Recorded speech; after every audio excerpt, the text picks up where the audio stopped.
तो last time अपन ने देखा था कि ओपन लूप वोल्टेज गेन और इनपुट रेजिस्टेंस क्या है। तो अभी हम लोग देखते हैं आउटपुट रेजिस्टेंस। अभी आउटपुट रेजिस्टेंस तुम लोग को पता है, मतलब आउटपुट साइड का रेजिस्टेंस, ठीक है। अभी इनपुट रेजिस्टेंस तुम लोग का हाई होना चाहिए, लेकिन आउटपुट रेजिस्टेंस बहुत कम होना चाहिए। अभी ये रेजिस्टेंस कम क्यों होना चाहिए? तो अभी देखो, तुम लोग का आउटपुट रेजिस्टेंस अगर कम है तो मतलब उसमें से ज़्यादा करंट जा सकता है, बराबर। तो तुम लोग के ओप एम्प का करंट सोर्सिंग कैपेसिटी इम्प्रूव होएगा, ठीक है। तो output current should be as low as possible in order to improve your current sourcing capacity, ठीक है। तो ये कंसेप्ट हो गया आउटपुट रेजिस्टेंस का। अभी है इनपुट ऑफसेट वोल्टेज का, दैट इज VIOS। अभी तुम लोग सिंपल कंसेप्ट बताओ। अगर तुम लोग ने किसी चीज़ को इनपुट ही नहीं दिया है, कुछ भी नहीं दिया है, इनपुट वोल्टेज 0 ही रखा है, तो तुम लोग मेरे को एक बात बताओ, इनपुट वोल्टेज अगर तुम लोग का 0 है तो तुम लोग का आउटपुट कैसे मिल सकता है? आउटपुट भी 0 ही होना चाहिए ना। सिमिलर केस में अगर ओप एम्प को तुम लोग ने वोल्टेज ही नहीं दिया है सर्किट को, तो आउटपुट कैसे आएगा? मेरे को बोलो, बराबर। Output should be 0, but practically क्या होता है पता है? प्रैक्टिकली तुम लोग का आउटपुट 0 नहीं आता, थोड़ा कुछ आउटपुट तुम लोग को मिलता ही है, बिकॉज उनका इंटरनल सर्किटरी की वजह से थोड़ा आउटपुट तुम लोग को मिलता है, even if your input voltage is 0, ठीक है।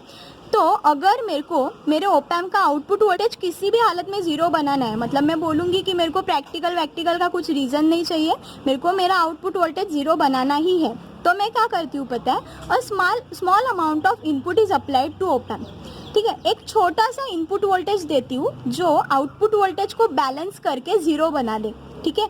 एकदम स्मॉल वैल्यू, बिकॉज मेरा आउटपुट भी कम ही मिल रहा है मेरे को, बट मेरे को 0 बनाना है, मेरा 0 ही चाहिए आउटपुट वोल्टेज। तो मैं क्या करूँगी? To make output voltage 0, small amount of input is applied, इसको ही बोलते हैं, यही इनपुट को बोलते हैं इनपुट ऑफसेट वोल्टेज। अभी इनपुट है तो आउटपुट भी है, तो अभी आउटपुट ऑफसेट वोल्टेज, ये भी एक कंसेप्ट है। आउटपुट ऑफसेट वोल्टेज मतलब क्या? अभी मैंने ये आउटपुट वोल्टेज 0 बनाने के लिए जो छोटा सा दिया था ना वोल्टेज, इनपुट ऑफसेट वोल्टेज, उसकी वजह से भी एक वोल्टेज जनरेट होगा, बराबर। उसको बोलते हैं output offset voltage. Output offset voltage is basically the voltage generated because of input offset voltage. अभी ओप एम्प के कुछ डीसी कैरेक्टरिस्टिक्स है, उसमें पहला आता है IB, ठीक है। तो IB तुम लोग का क्या है पता है? Input bias current. तो IB is defined as average of the currents flowing into the 2 input terminals of op amp. मतलब ओप एम्प को 2 टर्मिनल से, ये तुम लोग को पता है, बराबर, इन्वर्टिंग नॉन इन्वर्टिंग। तो नॉन इन्वर्टिंग और इन्वर्टिंग में से जो करंट फ्लो हो रहा है ना, उसका एवरेज, दैट इज अगर IB1 IB2 करंट अपन अज्यूम कर ले, तो तुम लोग का input bias current will be average of this 2, that is IB1 plus IB2 upon 2, ठीक है। अभी मैंने पिछले वीडियो में तुम लोग को बोला था कि ओप एम्प का तुम लोग का इनपुट इम्पिडेंस जो है ना, वो बहुत हाई होना चाहिए, बराबर, in order to prevent loading, सब रीजंस दिए थे उधर, बराबर।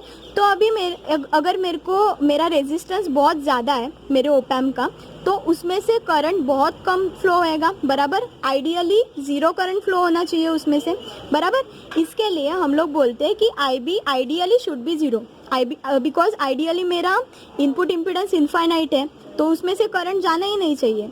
तो करंट अगर जा ही नहीं रहा है तो उनका एडिशन क्या, सब्ट्रैक्शन क्या, उनका एवरेज क्या, 0 ही आएगा, बराबर। इसके लिए ideally my input bias current should be 0, ठीक है।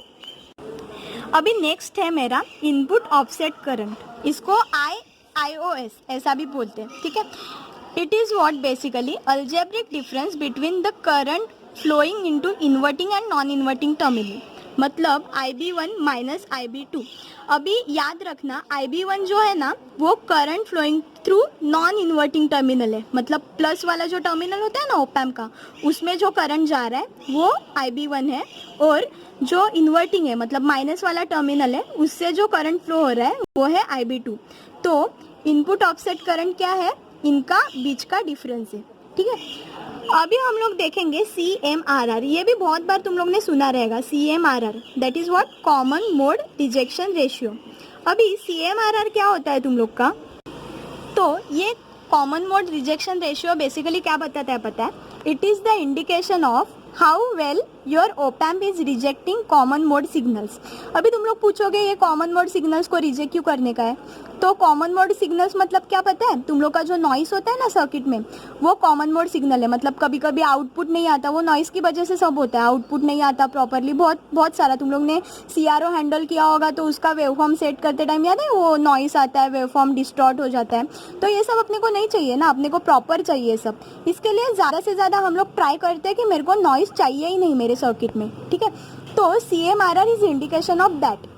मतलब तुम लोग का ओपैम्प कितने अच्छे से तुम लोग के वो कॉमन मोड सिग्नल्स मतलब नॉइस को कितने अच्छे से इग्नोर मार रहा है, वो है CMRR, सिंपल शब्दों में, ठीक है। तो CMRR का फॉर्मूला क्या है बताए, AD/ACM, where your AD is differential mode gain, and ACM is common mode gain, ठीक है।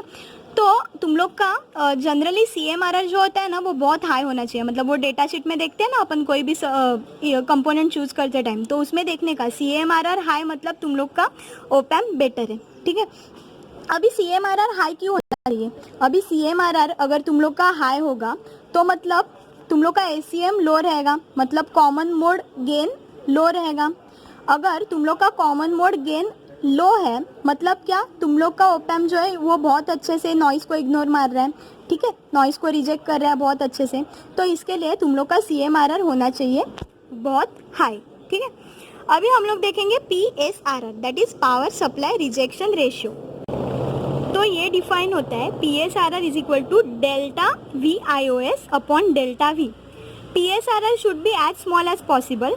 और ये होता क्या है बेसिकली, ये होता क्या है बताए, अभी अपन ने इनपुट ऑफसेट वोल्टेज देखा ना, तो तुम लोग का जैसे जैसे सप्लाई वोल्टेज चेंज हो रहा है ना, वैसे वैसे तुम लोग का इनपुट ऑफसेट वोल्टेज कैसे चेंज हो रहा है उसका इंडिकेशन देता है PSRR। PSRR is an indication of change in VIOS due to variation in supply voltage, ठीक है। अभी हम लोग देखेंगे स्लीव रेट।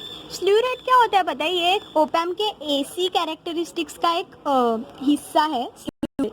तो ये कैसे डिफाइन होता है पता है, S is equal to DVO upon DT, where VO is your output voltage.